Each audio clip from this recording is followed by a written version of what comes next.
All right, so today we're diving deep into the story of Dr. Favour Meye, Yeah, recent pharmacy grad. recent pharmacy grad who, and let's just say this, did not just pass with flying colors, more like owned the skies. Yeah, and what's really interesting about Favor's story is it's not, one of those straight climb to the top kind of things. Right. This interview transcript you gave me, Yeah. it's a gold mine.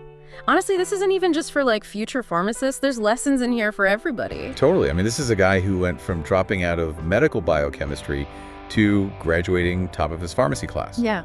With a CGPA, by the way, of 4.83. It's mind-blowing. It's not even just about the what, it's the how. Yeah. And we're going to unpack those moments, the ups and the downs, the grit, all those wins. Yeah. Because here's the thing.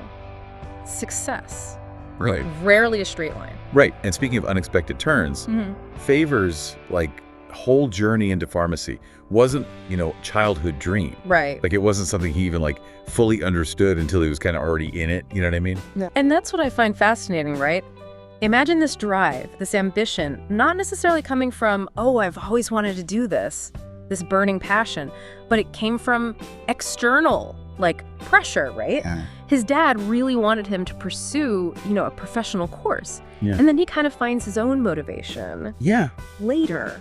It's that whole unsure about life, med school it is kind of thing. Yeah. Except in his case, pharmacy. Pharmacy, exactly. He even talked about taking the JMB exam multiple times. 4 to be exact. Yeah. Before securing his place. It really highlights just the reality of setbacks, right? It's a part of it. Yeah. In his second attempt, he even got into medical biochemistry, Wow. which he ended up leaving to pursue pharmacy. Oh, wow. And, the interview doesn't really go into crazy detail about it, but it speaks volumes about his resilience. This is a determined man. His dad's reaction to him getting into pharmacy says it all. The siege is over. You can just feel that weight. Oh my God. Lifting. Absolutely. It's like whoosh, it's over. Right. And it's here, okay, where things get good. Right. Once he steps into pharmacy school, Favor's story, it's a masterclass in adaptability. Okay. Finding what works for you, because everybody's different. Especially when it came to studying. He talked about constantly, changing up his study techniques throughout his, academic journey. What worked one year didn't necessarily work the next. Makes sense, because each year is going to be different. Yeah. Different courses, different professors, everything changes. And it's demanding. Oh, absolutely. Pharmacy is no joke. And this is the thing, he debunks the whole, I'm going to pull an all-nighter. Right. This guy was asleep by 7:30 p.m. What? Which, as a former student, I'm like, how? How is that even? Pharmacy student asleep by 7:30 p.m. I mean... He had a system. He woke up early in the morning. Quiet. Nobody's bothering him. He's studying. 7:30 p.m. That's more like marathon training than exam prep. What was the impact of this unusual schedule?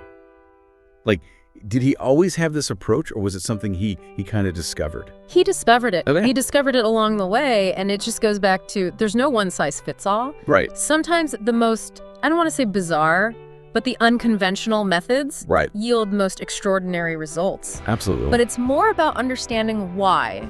Why did that method work for him? Was it that quiet time? Was it tapping into some sort of, different mental clarity early in the morning? And it really makes you think about our own peak productivity times.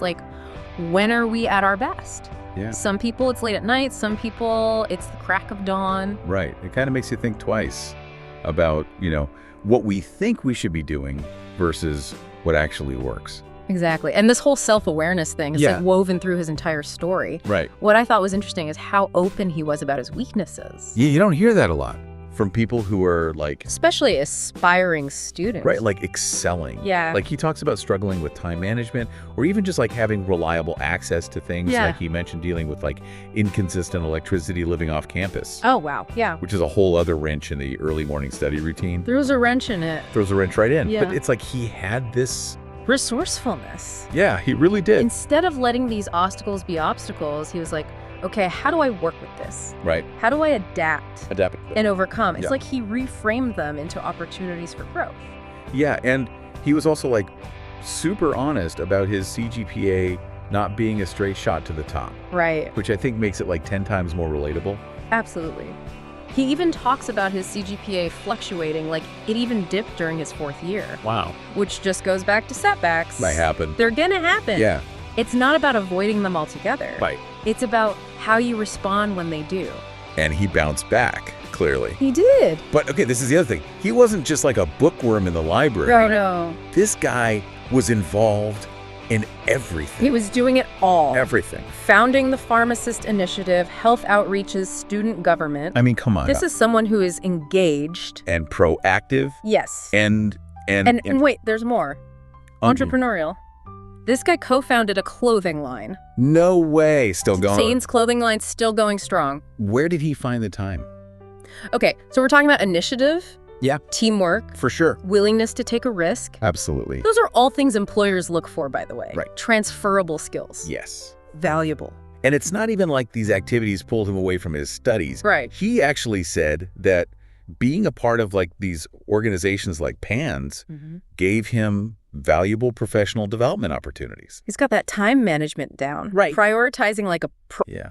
But he admitted it wasn't always easy, Oh, I'm sure. especially in a demanding field like pharmacy. It's going to be a little tough to juggle. Yeah. But he found a way. He did mention, though, that relationships were a bit of a challenge. Yeah, makes sense. Pharmacy school is a lot. Who has time for dating Yeah. when you're busy acing exams and launching initiatives? Exactly. But you know what? Even still, he found a way to navigate that. Even if it meant pressing pause on some personal goals. Right. Speaks to his maturity. Yeah. Understanding that sometimes you got to make sacrifices You do. to achieve those long-term aspirations. One of the things that I thought was so interesting was when he was asked if he would do anything differently. Okay. And he said he wouldn't change much. Really? I thought that was huge. That is big. Most people are like, oh, I wish I would have done this or that. I have regrets. Yeah, but this suggests like a self-acceptance, you know? Yeah. Like a contentment with his journey. Totally. Even with all of its like crazy loops. He's focusing on improvement, not regret. Wow.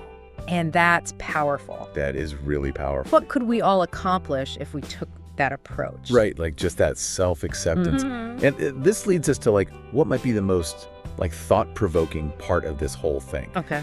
His take on that whole school is a scam idea. Oh yeah, that's a big one. I mean, it's everywhere, right? Especially given everything he did. I know, right? Like all the work all the to sacrifices. succeed in the system. Yeah. But he is very clearly anti that whole school is a scam thing. Okay. Like he sees it as a journey, you know, Got a it. path to knowledge and skills that you can't just buy or download. Right. You got to put in the work. Right. It's not a cheat code. No.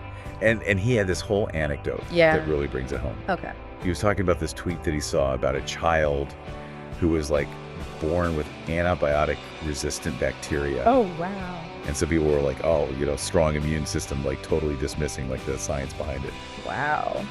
Yeah, it's scary how much misinformation is out there. It really is. It's You everywhere. know, like you said, it's like a world of like quick takes and easy answers. And it's like, Yeah, nobody wants to like dive deep anymore. no one wants to put in the work. It's all surface level. It's all surface. But Favor's point isn't to just blindly accept everything you're taught, you know? Right.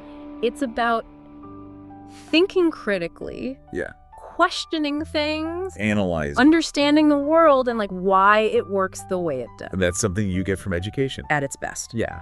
Yeah, exactly. Which leads us perfectly into like his advice for aspiring students. Okay, let's hear it. And it's like a lot of the things we've talked about, right? Like Yeah. consistency, Yeah, focus, big one. time management. All those things were like, how do you do it? Right? Those are like the foundational things. The foundation. Sure, no matter what you're doing. Absolutely, and he walks the walk, you know? And he does. Remember that laundry list of activities? Oh, right. But he's still stressing academics, Right. especially in those early years. Gotta build that base. Got to have that solid foundation. Yes. He's also really big on, you know, looking for opportunities outside the classroom. Yeah. Like, go to those conferences. Okay. Apply for those scholarships. Put yourself out there. Why not? Right. Like, he even got the Royal African Award medal during his studies. That's incredible. It's amazing. Good for him. It shows, like, it's not just about what you're doing in school, right? No, it opens doors. Yeah. To things you would never even imagine. So true. And that brings us to his, like, final message, Okay. which is actually a quote from his dean. Oh, I love it. If you're not sure of your tomorrow, begin to create it today. Wow. Powerful, right? That's a mic drop moment. Seriously, though, like, that's a call to action. It is. We're not just passengers in our own lives. You're the driver. We can shape our futures. Even when things are messy and uncertain. It's inspiring. It really is. And you know what? Favor's story, it's like the perfect example of that. Total. Bouncing back, adapting, always learning. And, like, not being afraid to go after what you want. Exactly. Even if it means, like, starting over or, totally changing course. It's about forging your own path. It really is. When he mentioned missing that international conference because of funding, it just makes you wonder how many other students are out there with that same fire, that same potential. They're being held back by things they can't control. And that's something to think about, It really is. How do we make things more equitable so everyone has a shot? That's the question, isn't it? Yeah. Well, on that note, Yeah. big thanks to Dr. Favour, Meye. Absolutely. What a story. What an inspiration. And to all of you out there listening, keep creating your tomorrow.